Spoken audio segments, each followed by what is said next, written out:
The whole arena of diversity training continues to evolve, and it started pretty much so during the 1960s and 1970s, following the 1965 Civil Rights Act.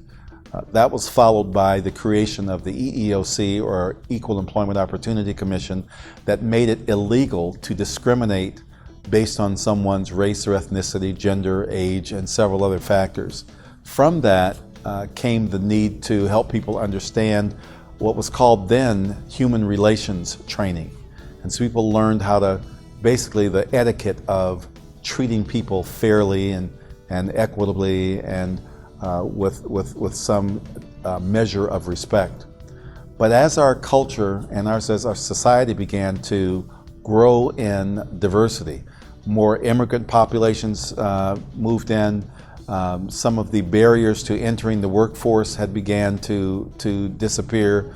More people of color, Black, Latino, Asian populations began to be more prominent in the workplace. Women were no longer being kept at home and in the kitchens and in the back rooms, but were actually being respected for who they were and their talents and skills. As then the workplace became more diverse, it became important to begin to understand the dynamics of difference and diversity. So it evolved to diversity and inclusion. So how do you create inclusive workplaces? Since that time, cultural competence has become an important factor, has become a topic that is important in organizations, being cross-culturally competent. And I think what has evolved beyond that is that organizations have looked for kind of the next level of training. What's the next level of understanding? So you hear things like cultural humility, cultural dexterity, and those really are concepts that really expand a little bit on cultural competency.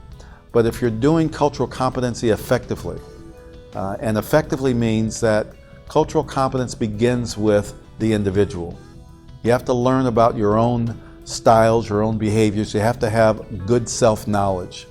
And from developing self-knowledge, then you begin to reach out and look at different cultural populations so that you can, one, contrast and compare, but also, more importantly, understand how your styles, your behaviors can impact those that are different.